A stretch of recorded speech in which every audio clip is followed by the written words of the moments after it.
والصلاة والسلام على أشرف الأنبياء والمرسلين وعلى آله وصحبه أجمعين. قال رب اشرح لي صدري ويسر لي أمري واحلل عقدة من لساني يفقه قولي. وقال الله تعالى في القرآن الكريم: وَلَنَبْلُوَنَّكُمْ بِشَيْءٍ مِّنَ الْخَوْفِ وَالْجُوعِ وَنَقْصٍ مِّنَ الْأَمْوَالِ وَالْأَنفُسِ وَالثَّمَرَاتِ وَبَشِّرِ الصَّابِرِينَ. Sadaqallahul Azim. Yang dimuliakan Tuan Imam, Tuan Bilal, yang dihormati Nazir Masjid Kota Damansara, seluruh barisan AJK, para alim ulama, datuk-datuk, datin-datin, hadirin hadirat, ibu-ibu, ayah-ayah. Alhamdulillah, pertama dan selama-lamanya, marilah sama-sama kita memanjatkan, merafakkan setinggi syukur kita pada Allah Subhanahu wa taala. Malam ini, saat ini, kita masih diberikan kesempatan oleh Allah Subhanahu wa taala. Kita masih diberikan kekuatan oleh Allah Subhanahu wa taala untuk melakukan ibadah kepada Allah Subhanahu wa taala. Dapat kita melaksanakan solat maghrib berjemaah. Alhamdulillah. Hadirin para alim ulama, kita semakin hampir, semakin dekat kepada bulan yang sangat dinanti-nantikan oleh kita. Kita sekarang berada dalam bulan Rejab lah. Bulan Rejab, kita perhatikan ramai di kalangan imam-imam kita selepas saja dalam doanya pasti akan membacakan doa Allahumma barik lana fi Rajabin wa Sya'ban wa ballighna Ramadan. Kita minta pada Allah Subhanahu wa taala supaya Allah berikan keberkatan kepada kita berada pada bulan Rejab ini. Maknanya bila mana kita berada pada bulan Rejab ni, masyarakat kita ni dia kena apa? Dia kena bertatih, bersiap siaga lah. Maknanya kalau naik motor tu kena apa? Kena masuk gear.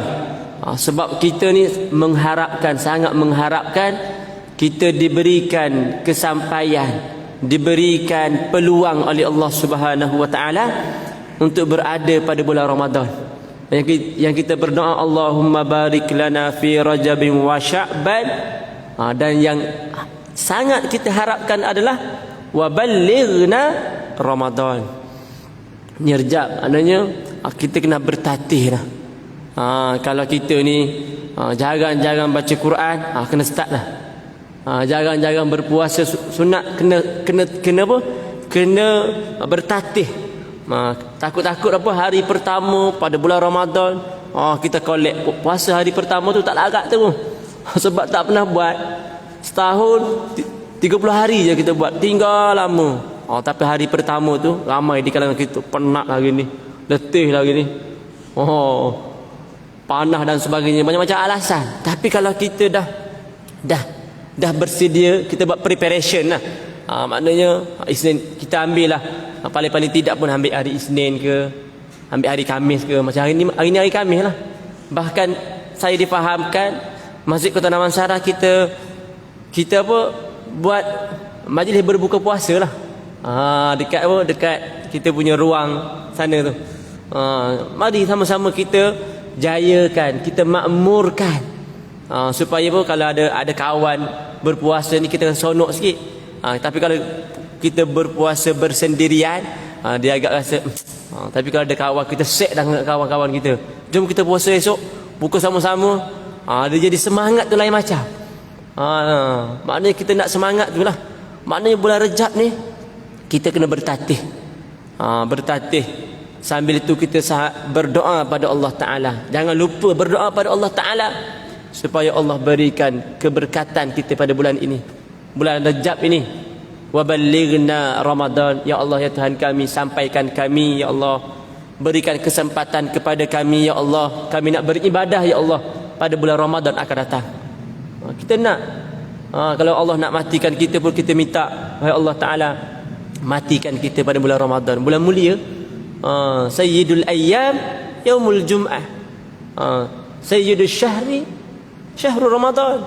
Maknanya penghulu bagi bulan-bulan bulan Ramadan lah. Sebab tu kita lihat bulan Ramadan ni tak tahu daripada mana masyarakat kita datang ke masjid kita ni. Untuk solat apa? Solat tarawih ni. Ni hari ni Allah usin kita hari ni. Hari ni statistik COVID hari ni 19,000 apa? Semalam 17,000. Dia main belah-belah ribu je. Kita takut kita dapat surat daripada pihak JAIS. Kalau penjarakan 1.5 meter tu kita boleh terima lagi, tutup. Wal-iyazubillah. Risau kita hadirin para alim ulama. Maknanya Allahu Akbar, kita kena banyak berdoa pada Allah Subhanahu wa taala supaya tahun ini kita dapat beribadah seperti biasa. Kita nak bertadarus. Ramai yang bertadarus ni. Kita nak bertadarus bersama. Memang kita sangat mengharapkan bulan Ramadan akan datang, Allah pilih kita. Allah berikan kesempatan kepada kita untuk kita beribadah dengan sempurna kepada Allah Subhanahu wa taala. Makanya bulan ini, bulan Syaban nanti, kita kena get ready. Kita kena preparation, bersedialah untuk kita masuk pada bulan Ramadan. Hadirin para alim ulama yang dirahmati lagi dikasih, kita sambung kepada pengajian kita, perkongsian ilmu kita berkaitan dengan kitab Hadis Jalan ke Syurga.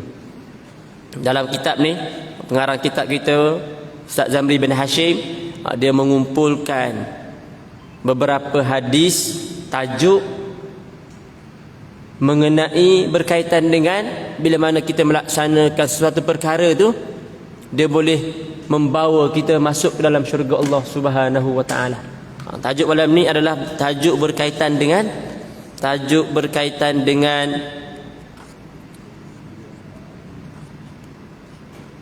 mengerjakan solat rawatib.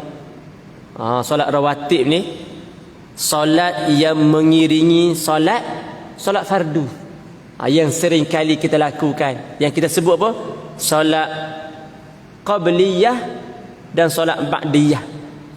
Solat yang mengiringi antara solat sebelum dan selepas. Tapi jangan kita katakan semua solat ada solat sunat. Ada solat selepas solat fardu tidak dibolehkan untuk kita melaksanakan solat sunat. Antaranya apa? Subuh, asar. Tapi sisi pandang masyarakat kita, kalau dia tidak sempat untuk melakukan solat sunat subuh sebagai contoh, dia pun tak buat solat sunat. Boleh. Boleh. Kalau dulu pernah kita dengar apa? Kalau orang yang biasa melaksanakan solat sunat, ada hak bagi dia untuk melaksanakan solat sunat selepas subuh. Kalau kita belajar, kalau kita tengok dalam kitab-kitab, boleh sebenarnya. Tapi masyarakat kita dia kadang-kadang dia keliru. Sebab apa? Sebab tak belajar. Sebab main dengar-dengar je. Tapi kalau dia belajar, dia menuntut ilmu, boleh. Bagi mana-mana orang yang tidak sempat untuk melaksanakan solat sunat subuh sebagai contoh, datang dah Allahu Akbar, Allahu Akbar, aduh tak sempat nak sembahyang sunat dah. Kita pun tak sembahyang. Boleh. Solat di mana ada ketetapan waktu, dia boleh melaksanakan solat sunat selepasnya. Sebab besar pahala bagi hamba Allah Ta'ala yang mana mereka melakukan solat sunat. Sama ada solat sunat sebelum subuh atau solat sunat qabliyah atau ba'diyah. Dalam satu hadis yang selalu kita dengar, Nabi kata apa? Raka'ataini qabla subhi khairun minad dunya wa ma fiha. Ini saya khususkan untuk solat sunat sebelum subuh. Kata Nabi SAW, raka'ataini, 2 solat sunat sebelum kita melaksanakan solat fardu subuh, khairun minad dunya wa ma fiha. Allahu Akbar. Khairun minad dunya, 2 solat sunat yang kita laksanakan sebelum kita mengerjakan solat fardu subuh, khairun minad dunya, perbuatan itu lebih baik daripada dunia ni. Allahu akbar. Maknanya besar pahalanya. Wa ma fiha, dan apa yang ada dalamnya. Oh, kita rasa apa yang kita cari, apa yang kita duk kejar dunia dan sebagainya besar untuk kita nilai dia, tapi dengan hanya kita melaksanakan solat sunat subuh 2 rakaat, Allahu akbar, pahalanya sangat besar di sisi Allah Subhanahu wa taala. Tapi masyarakat kita tak tahu lah. Masyarakat kita tak mengerti betapa besarnya pahala solat sunat rawatib. Besar. Kalau kita tahu, kalau kita belajar, pasti kita tidak akan meninggalnya. Pasti kalau kita tinggal pun kita akan qada balik. Mana? Sebab pahalanya sangat besar di sisi Allah Subhanahu wa taala. Dan solat sunat rawatib ini, kita selaku hamba Allah taala, saya lah yang sering kali melakukan maksiat kepada Allah taala ni, saat kita melaksanakan solat kadang-kadang banyak gangguan. Solat-solat fardu kita ni banyak gangguan. Yang datang ke masjid ni okeylah, yang tak pernah datang, tak tahu, kadang-kadang apa, datang solat berjemaah memakai pakaian-pakaian yang apa, yang bergambar dan sebagainya, kita solat belakang dia. Allahu akbar. Tengok apa, Ronaldo bagi sembahyang dengan kita juga, Messi. Kadang-kadang dia akan merosakkan, akan memburukkan fokus kita pada solat lah. Allahu akbar. Messi. Nampak Messi tu. Messi tak ada nama dia dekat baju belakang kawan-kawan kita tu. Tapi imam tak adalah macam tu. Kalau imam macam tu, jam lah. Imam bila dia tak pakai macam tu lah. Kalau dia pakai macam tu, report pada nazir kita. Nazir kita ada ni. Report. Sebab kita sediakan khusus dah, jubah dan sebagainya. Maknanya kita datang ke masjid ni, kita kena ada ilmu juga. Kena ada ilmu. Bukan main datang je. Mana pakai pakaian yang bersih tu wajib lah. Bersih tu wajib. Sebab syarat sah solat ni, pakaian bersih daripada najis. Kita kena tahu, bukan serba sedikit lah, kena tahu bab solat. Sebab fardu ain, solat ni berkaitan dengan fardu ain yang wajib kita pelajari. Tapi kadang-kadang masyarakat kita ilmu fardu ain pun tak lepas. Ilmu fardu ain tak lepas. Duduk kalut belajar apa? Belajar tasawuf, belajar benda-benda. Kadang-kadang belajar ilmu berkaitan dengan melaksanakan solat pun tak lepas. Cuba tanya masyarakat kita, apa bezanya antara syarat dan rukun?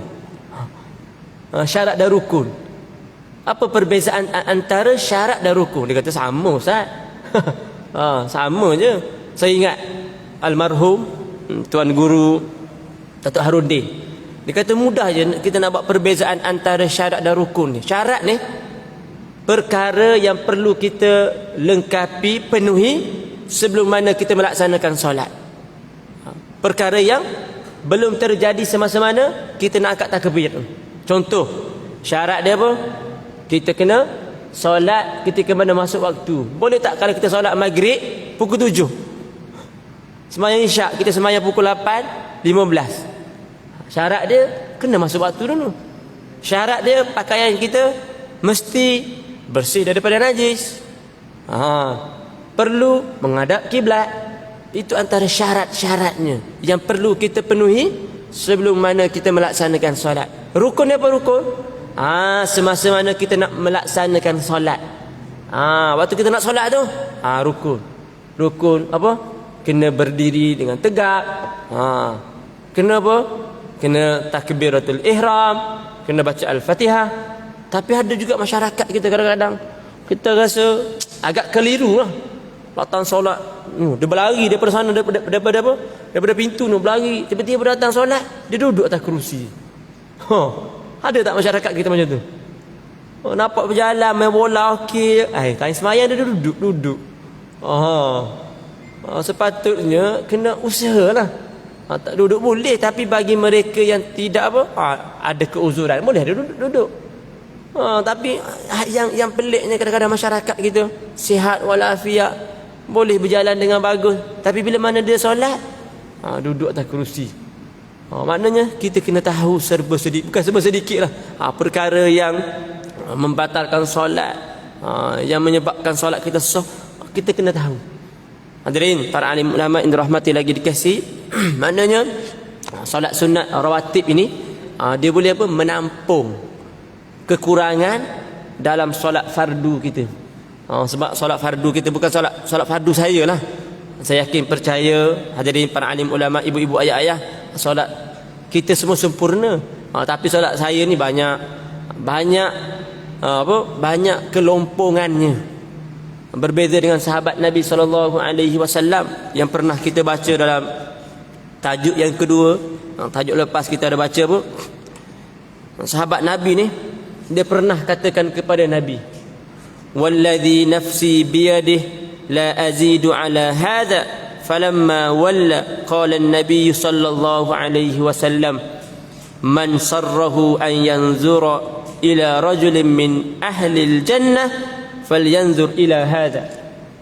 Sahabat Nabi ni dia datang bertemu dengan Nabi, dia minta Nabi tunjukkan apa yang perlu dia laksanakan. Nabi suruh apa? Dia mengucap 2 kalimah syahadat, salat 5 waktu sehari, berpuasa pada bulan Ramadan, dan dia katakan kepada Nabi, "Wallazi nafsi," demi Allah aku tidak akan menambahkan ibadah sunat aku.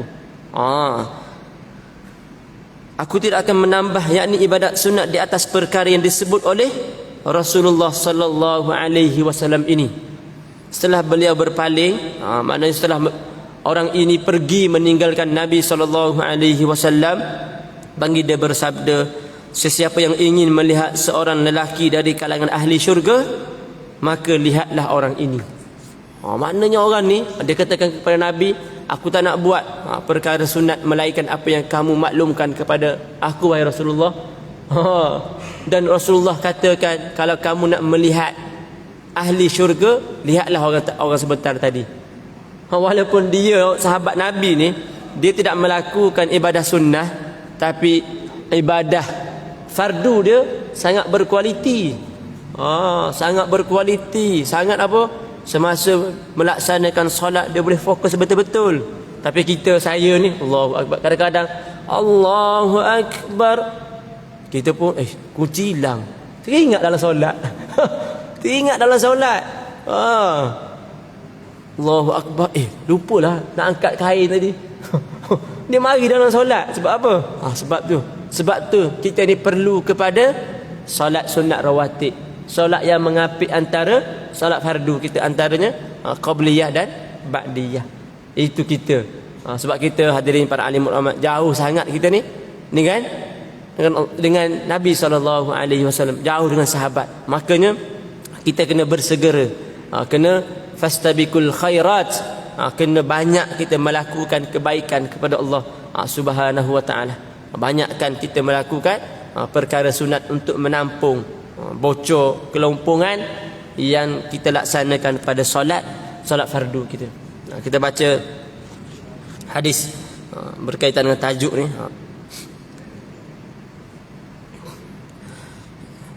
An Ummi Habibah radhiyallahu anha qalat qala Rasulullah sallallahu alaihi wasallam,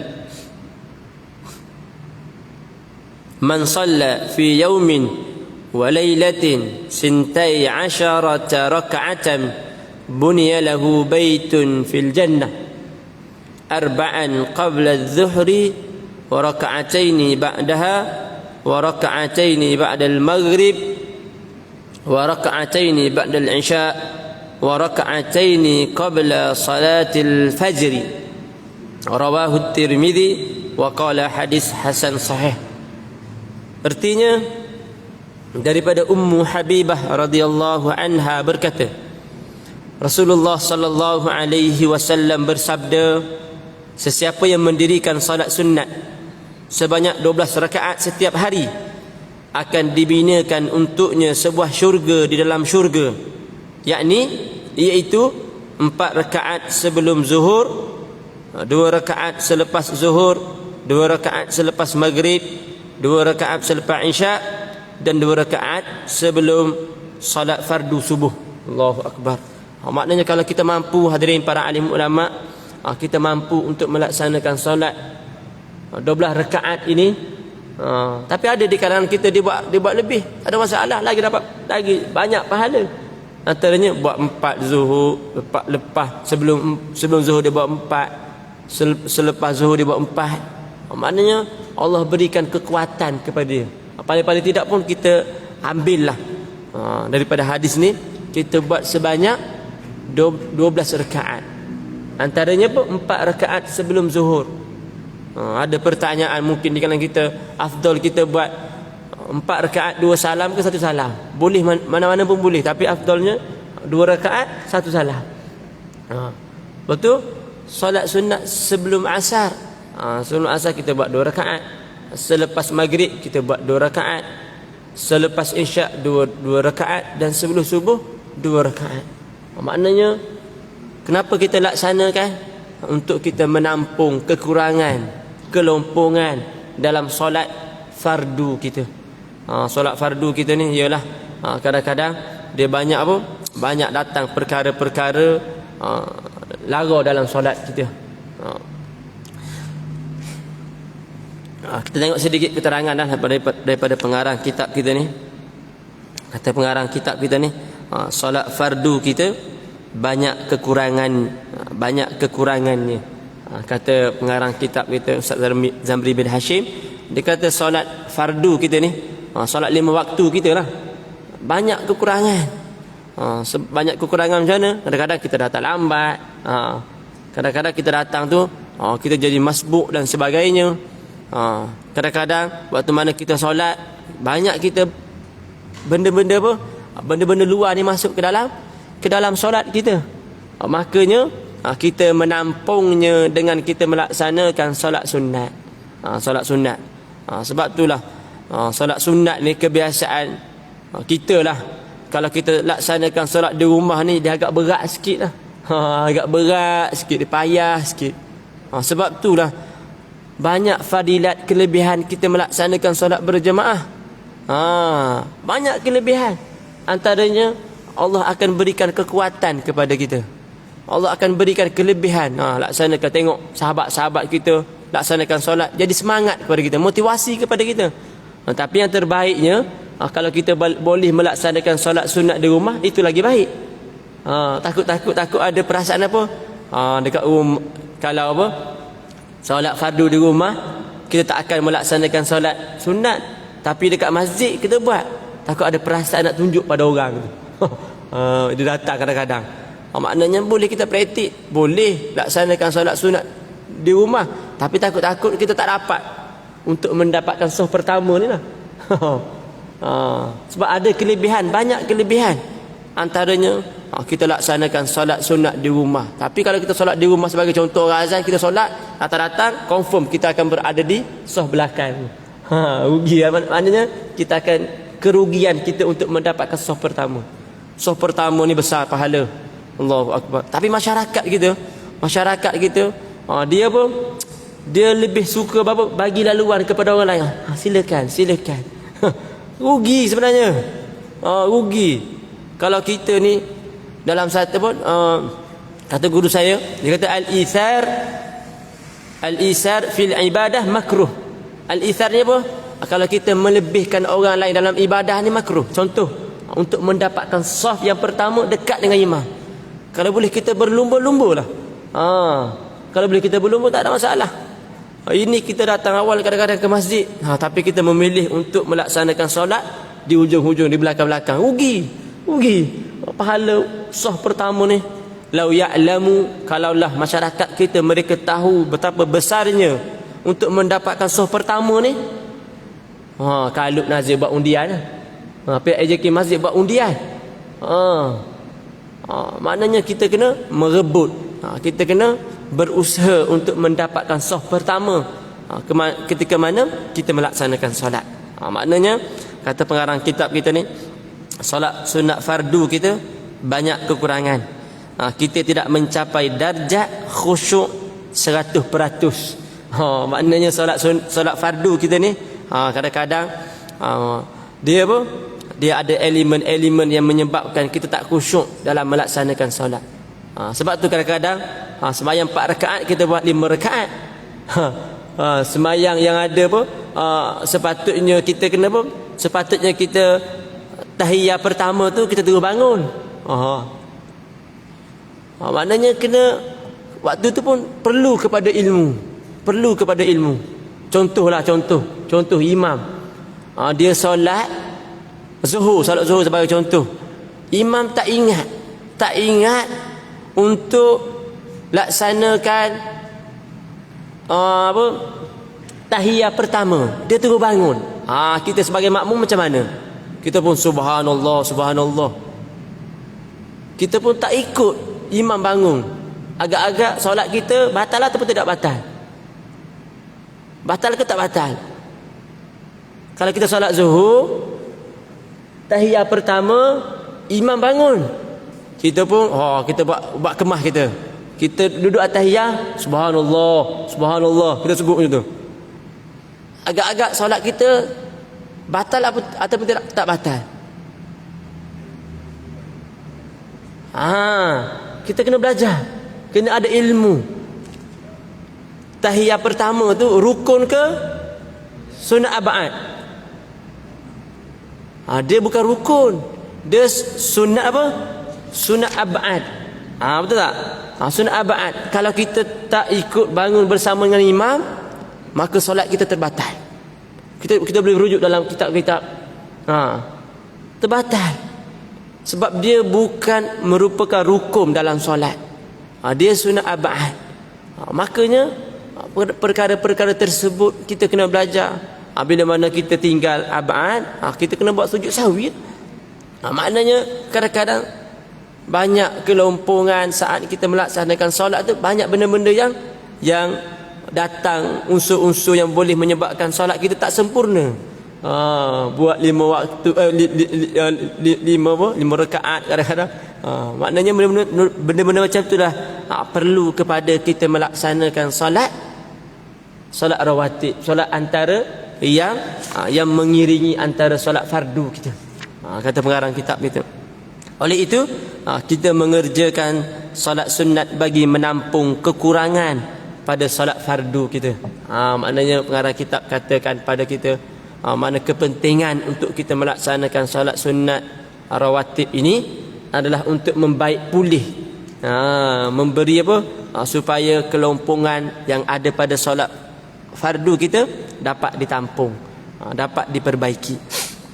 Dan kata pengarang kitab kita, Imam Al-Ghazali mengumpamakan solat fardu seperti modal dalam perniagaan, manakala solat sunat pula diumpamakan seperti untung dari perniagaan itu. Maknanya solat fardu ni Imam Al-Ghazali mengumpamakan seperti mana modal dalam perniagaan. Tak ada untung lagi, modal. Hari ni niaga dapat modal je ni, tak dapat untung lagi. Takkanlah kita berniaga buat apa-apa tak dapat untung. Pastinya kita mengharapkan keuntungannya. Untung dalam perniagaan, untung dalam solat ni, kata Imam Al-Ghazali, kita perlu melaksanakan solat sunat. Solat sunat itu merupakan untung dalam solat kita. Sebab solat kita ni tak sama seperti solat sahabat-sahabat Nabi 100%. 100%. Dia punya apa? Dia punya khusyuk dia.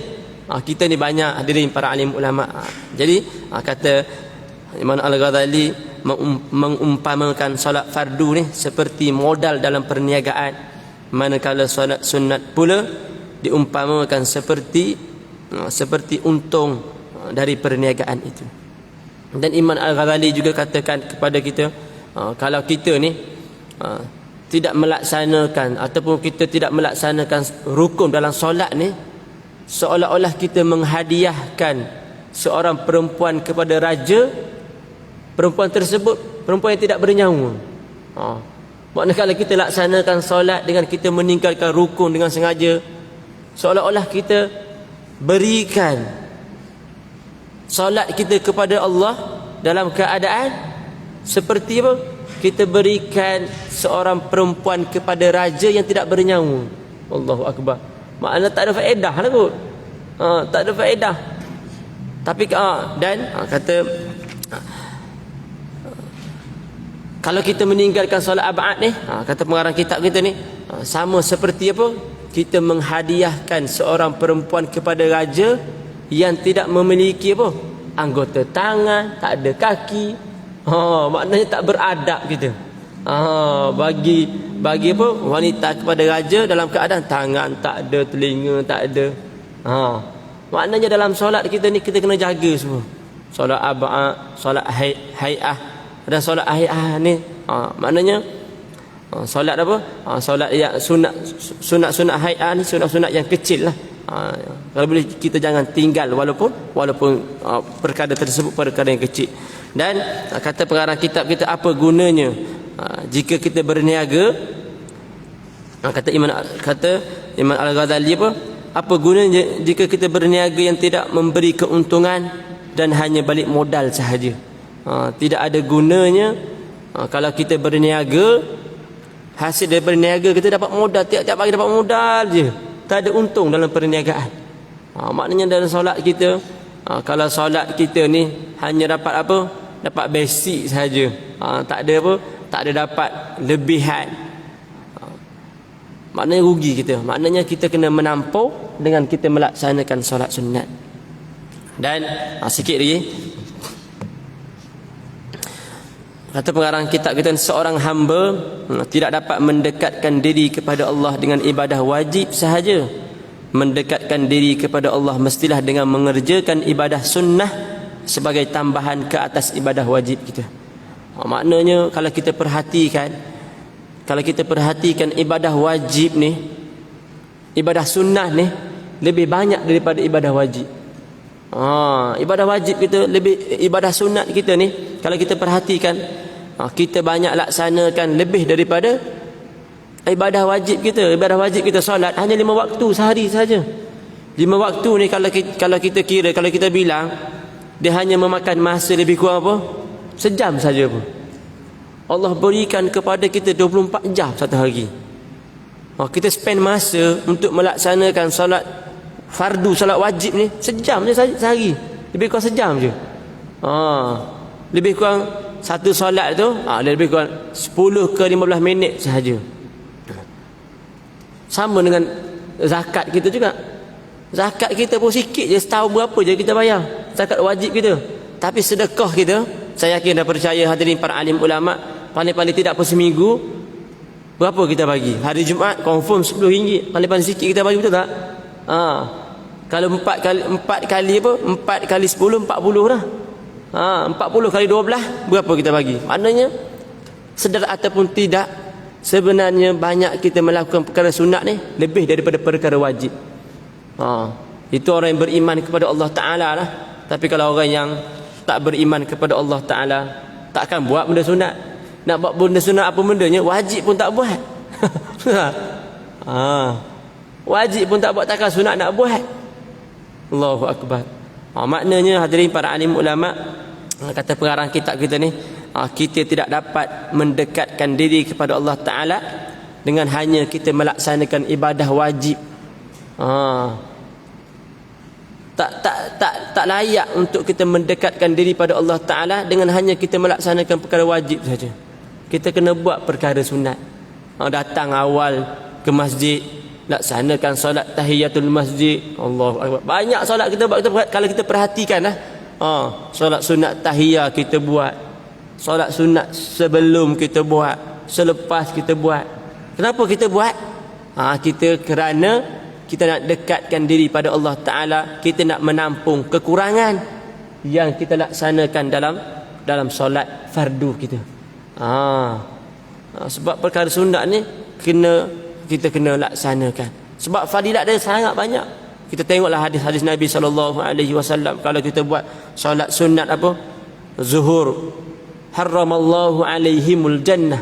Buat 4 rakaat sebelum kita melaksanakan solat sunat zuhur, kata Nabi, haramallahu alaihimul jannah. Allah haramkan kita daripada neraka. Allahu Akbar. Maknanya buat itu confirm lah kita akan laksanakan solat fardu. Takkan kita buat solat sunat tapi tak melaksanakan solat fardu. Itu jam. Rajin buat sunat tapi fardu tak buat. Tapi ada juga kadang-kadang masyarakat kita, dia duk pulung buat apa? Solat tahajud. Pulung solat tahajud, subuh tak buat. Apa cerita? Tertidur letih punya pasal tidur, tak buat solat subuh. Jam.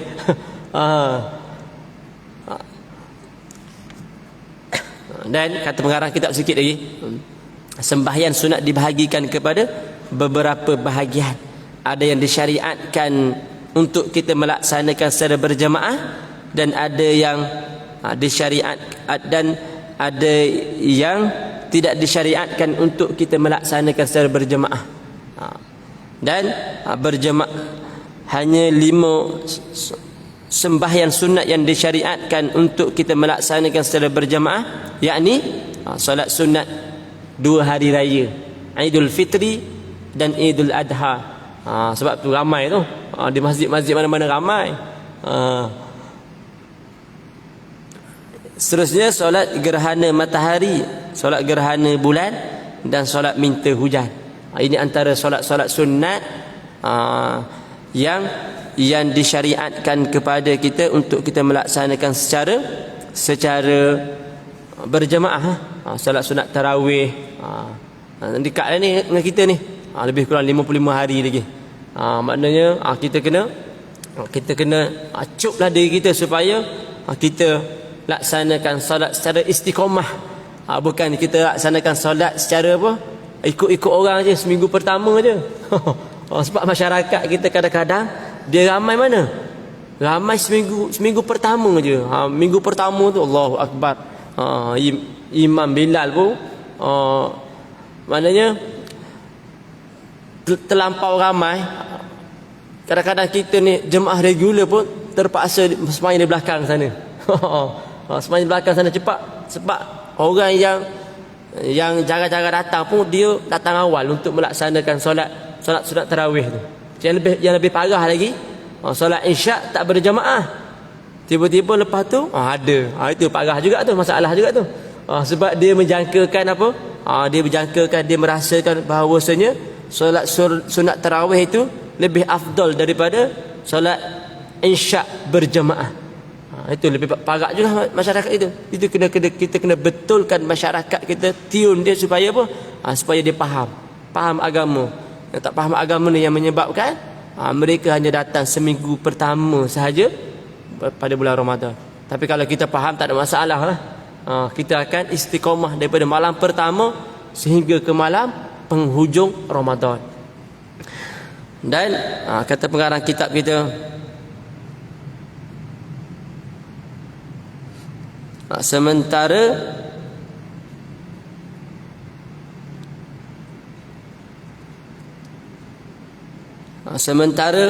solat sunat rawatib pula dibahagikan kepada 2 bahagian, antaranya muakkad dan ghairu muakkad.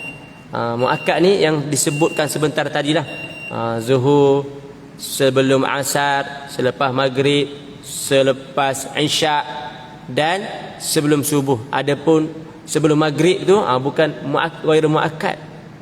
Sebelum maghrib, sebelum Jumaat, itu bukan ghairu muakkad. Jadi azan pun dah bunyi dah. Boleh banyak lagi ni kata tulisan pengarang kitab kita ni, takut tak habis, jadi dah bunyi, saya kena berhenti dah. Jadi hadirin para alim ulama yang dirahmati lagi dikasih, saya nak kongsikan satu benda. InsyaAllah pada minggu hadapan saya dan sahabat-sahabat pemuda akan ziarah ke satu pondok Tuan Guru Sidik Nur. Dia sebelum ni dia antara pengkuliah tetap di Masjid Kota Damansara lah. Kalau ada di kalangan hadirin para alim ulama, Datuk Datin nak berikan sumbangan, boleh saya sampaikan kepada Tuan Guru lah pada minggu hadapan. Saya dan sahabat-sahabat akan pergi ziarah Tuan Guru untuk kita berikan sedikit sumbangan. Jadi apa yang baik itu datang daripada Allah Subhanahu Wa Taala. Apa yang kurang itu pasti datang daripada kelemahan diri saya yang hina ini. Wabillahi taufiq wal hidayah. Assalamualaikum warahmatullahi wabarakatuh. Subhanakallahumma asyhadu an la ilaha illa anta nastaghfiruka wa natubu ilaik. Wal 'asri innal insana lafi khusr. Innal ladzina amanu wa 'amilus solihati wa tawassaw bil haqq wa tawassaw bis sabr.